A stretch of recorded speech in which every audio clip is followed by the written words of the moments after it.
নমস্কাৰ বন্ধু বান্ধৱীসকল আজিৰ আমাৰ টপিকটো হৈছে প্ৰিপ'জিশ্যন এতিয়া আমি প্ৰিপ'জিশ্যনৰ ডেফিনিশ্যনৰ বিষয়ে জানো preposition is a word which placed before a noun or a pronoun to show' its relation with some other words in a sentence মানে যিবিলাক ৱৰ্ডে নাউন বা প্ৰনাউনৰ আগত বহি চেণ্টেন্সৰ আন শব্দৰ লগত সম্বন্ধ দেখুৱাই তাকে প্ৰিপ'জিশ্যন বুলি কোৱা হয় যেনে এক্সাম্পল হৈছে I am in the class. ক্লাছত আছে ইয়াত I subject am helping verb the class noun আৰু in হৈছে প্ৰিপ'জিশ্যন ইয়াত I আৰু ক্লাছৰ মাজৰ ৰিলেশ্যনটো কাৰ দ্বাৰা স্থাপন হৈছে ইনৰ দ্বাৰা আমাৰ নেক্সট এক্সাম্পলটো হৈছে Rita is standing at the school gate Rita থিয় হৈ আছে স্কুল গেটৰ ওচৰত ইয়াত ৰীতা থিয় হৈ থকাটো আৰু স্কুল গেটৰ মাজত ৰিলেশ্যনটো কোনে স্থাপন কৰিলে এট ব্যৱহাৰ কৰা হ'ল আজি আমি কিছুমান কুৱেশ্যনৰ জৰিয়তে প্ৰিপ'জিশ্যনৰ ৰুলবোৰৰ বিষয়ে শিকিম আৰু আমাৰ প্ৰথম কুৱেশ্যনটো হৈছে I eat breakfast at 7 AM ইয়াত 7 AM এটা নিৰ্দিষ্ট সময় দিয়া আছে যেতিয়া ডেফিনিট টাইম দিয়া থাকে তেতিয়া সদায় এড বহিব গতিকে এই এনচাৰটো হ'ব I eat breakfast at 7 PM সেইদৰে আকৌ ডেফিনিট ডে দিয়া থাকিলে অন আকৌ ডেফিনিট মন্থ থাকিলে in definite year in definite week in ইয়াত মন্থ মানে হৈছে duration of 30 days year duration of 365 days উইকটো ডিউৰেশ্যন অফ 7 days যেতিয়া ডিউৰেশ্যন অফ ডেইজৰ কথা আহে তেতিয়া সদায় ইন বহে আকৌ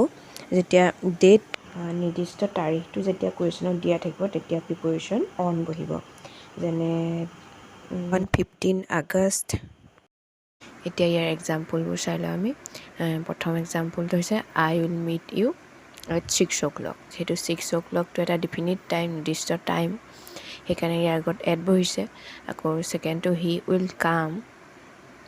অন মনডে নেক্সট মনডে যিহেতু ডেফিনিট ডে সেইকাৰণে অন বহিছে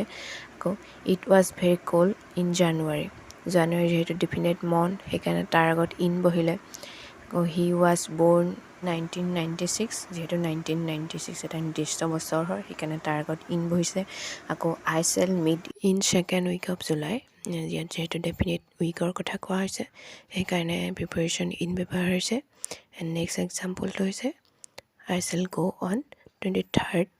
of July ইয়াত নিৰ্দিষ্ট তাৰিখটো দিয়া আছে কাৰণে প্ৰিপ'জিশ্যন অন ব্যৱহাৰ কৰিছে নাম্বাৰ 2 হি লিভছ ডেছ নলবাৰী এই কুৱেশ্যনটোৰ লগত ৰিলেটেড ৰুল দুটা হৈছে যেতিয়া সৰু ঠাইৰ কথা কোৱা হয় তেতিয়া যেনে ঘৰ সৰু নগৰ গাঁও বা দোকান বা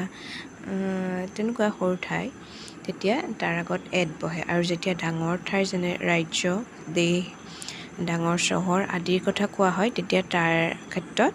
ইন বহে যিহেতু নলবাৰী এখন সৰু জিলা হয় সেইকাৰণে হি লিভছ এট নলবাৰী হ'ব মানে সি নলবাৰীত বাস কৰে আমি এতিয়া এক্সাম্পল কেইটা চাই লওঁ C is not at home যিহেতু হোমৰ কথা ঘৰৰ কথা কৈছে সেইকাৰণে এড বহিছে হি লিভছ এট যোৰহাট যিহেতু যোৰহাট এখন সৰু চহৰ সেইকাৰণে ইয়াত এড বহিছে দে লিভছ ইন কলকাতা যিহেতু কলকাতা এখন ডাঙৰ চিটি হয় সেইকাৰণে তাৰ আগত ইন বহিছে হি ইজ ইন ইংলেণ্ড নাও যিহেতু ইংলেণ্ড দেশৰ কথা কৈছে সেইকাৰণে তাৰ আগত ইন বহিছে এইটো মোৰ প্ৰিপ'জিশ্যনৰ প্ৰথম পাৰ্টটো হয় আৰু মই ছেকেণ্ড পাৰ্টটো সোনকালে দি আছোঁ যদি আপোনালোকে ভাল পাইছে চাই তেন্তে মোক লাইক কৰিব আৰু চেনেলটো ছাবস্ক্ৰাইব কৰি দিব আৰু কমেণ্ট কৰিব প্লিজ আমাৰ 3 নম্বৰ কুৱেশ্যনটো হৈছে চি ডাইড ডেছ হাৰ্ট এটেক মানে সি হাৰ্ট এটেকত মৰিলে মানে মৃত্যু যেতিয়া এক্সিডেণ্ট অৰ্থাৎ দুৰ্ঘটনাৰ ফলত হয় তেতিয়া প্ৰিপ'জিশ্যন ইন বহিব আৰু যেতিয়া মৃত্যু কিবা ডিজিজৰ ফলত হয় যেনে কেঞ্চাৰে হওক বা হাৰ্ট এটেকেই হওক তেতিয়া প্ৰিপ'জিশ্যন অফ বহে গতিকে এই কুৱেশ্যনটোত এনচাৰটো কি হ'ব গম পাইছেই হাৰ্ট এটেক যিহেতু ডিজিজ সেইকাৰণে অফ হ'ব আৰু এক্সাম্পল লৈ লওঁ আমি my friend died in an accident মোৰ ফ্ৰেণ্ড এটা এক্সিডেণ্টত মৰিলে যিহেতু এক্সিডেণ্টৰ ফলত মৰিছে সেইকাৰণে প্ৰিপ'জিশ্যন ইন হ'ব আকৌ হাৰ আংকুল ডাইড অফ কেঞ্চাৰ তাইৰ আংকুল কেঞ্চাৰৰ ফলত মৰিলে যিহেতু কেঞ্চাৰ ডিজিজ সেইকাৰণে প্ৰিপ'জিশ্যন অফ বহিব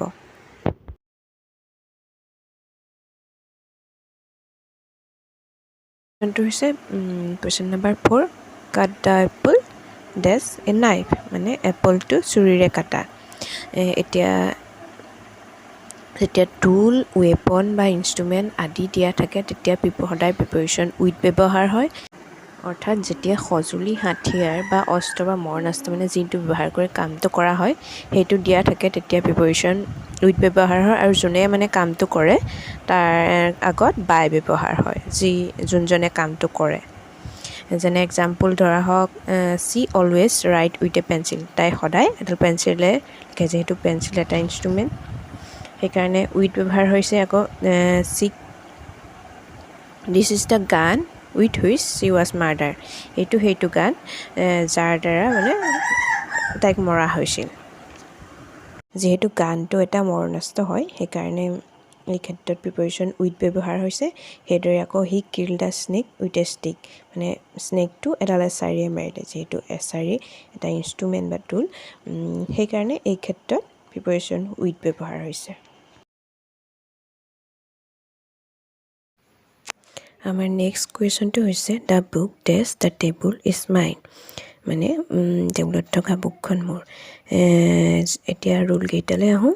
যদি কোনো এটা অবজেক্ট আন অবজেক্টৰ ওপৰত ছাৰ্ফেচ টাচ কৰি থকা অৱস্থাত থাকে তেতিয়া প্ৰিপ'জিশ্যন অন ইউজ কৰে অৰ্থাৎ যদি টেবুলখনৰ ওপৰত কিতাপ এখন আছে যিহেতু কিতাপখন টেবুলখনত থ'লে ছাৰ্ফেচ টাচ হৈ থাকিব সেইদৰে বিচনাৰ ওপৰত ঘড়ীটো আছে ঘড়ীটো বিচনাত ছাৰ্ফেচ টাচ হৈ থাকিব তেতিয়া তেনে অৱস্থাত প্ৰিপ'জিশ্যন অন ইউজ কৰে আৰু যদি কোনো অবজেক্ট ওপৰৰ ফিক্স পজিশ্যনত থাকে তেতিয়া প্ৰিপ'জিশ্যন এবভ ইউজ কৰে যেনে ধৰা আমাৰ মূৰৰ ওপৰত ফেনখন আছে ফেনখন যিহেতু চিলিংখনত ফিক্স পজিশ্যনত আছে এটা আৰু আমাৰ হেডত টাচ কৰা নাই সেনেকৈ দৰে ওপৰৰ ফিক্স পজিশ্যনত কিবা এটা বস্তু আছে সি গতি কৰা নাই আৰু ছাৰ্ফেচো টাচ কৰা নাই তেন্তে কি হ'ব এবভ আকৌ যদি ওপৰত কিবা এটা বস্তু যেনে আমাৰ মূৰৰ ওপৰেদি গতি কৰি যায় তেন্তে অৰ্থাৎ যেনে ইয়াৰ পৰা এটা উৰি ধৰা আমাৰ মূৰৰ ওপৰেদি পাৰ হৈ গৈছে বা এৰোপ্লেনখন ঘৰটোৰ ওপৰেদি পাৰ হৈ গৈছে এনে ক্ষেত্ৰত প্ৰিপ'জিশ্যন অভাৰ ইউজ হয় আকৌ যেতিয়া চেণ্টেঞ্চত কভাৰিং বা ঢাকি ৰখাৰ কথা কয় তেতিয়া প্ৰিপ'জিশ্যন অভাৰ ইউজ হয় যেনে বেডখনৰ ওপৰত বেডশ্বীটখন পাৰি দিয়া বা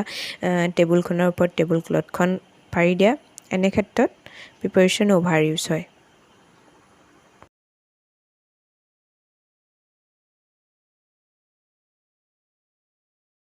এতিয়া আমি এক্সাম্পলবোৰ চাওঁ আৰু আমাৰ প্ৰথম এক্সাম্পলটো হৈছে keep it on the table মানে এইটো টেবুলত থৈ দিয়া যিহেতু ইয়াত ছাৰ্ফেচ টাচ কৰাৰ কথা আহিছে সেইকাৰণে অন বহিছে আৰু ছেকেণ্ড এক্সাম্পলটো হৈছে there is a fan above my head মোৰ মূৰৰ ওপৰত এখন ফেন আছে যিহেতু ফেনখন ফিক্স পজিশ্যনত আছে সেইকাৰণে এবভ বহিছে দ্য এৰোপ্লেন ফ্ল অভাৰ দি বিল্ডিং মানে ঘৰটোৰ ওপৰেৰে এৰোপ্লেনখন পাৰ হৈ গৈছে যিহেতু এৰোপ্লেনখন গতি কৰি আছে সেইকাৰণে এই ক্ষেত্ৰত অভাৰ প্ৰিপ'জিশ্যন বহিছে স্প্ৰেড দি ছিট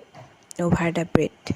বিচনা চাদৰখন মানে বেডৰ ওপৰত মেলি দিয়ে যিহেতু ইয়াত ঢাকি ৰখাৰ কথা কোৱা হৈছে সেইকাৰণে প্ৰিপ'জিশ্যন অভাৰ ইউজ কৰিছে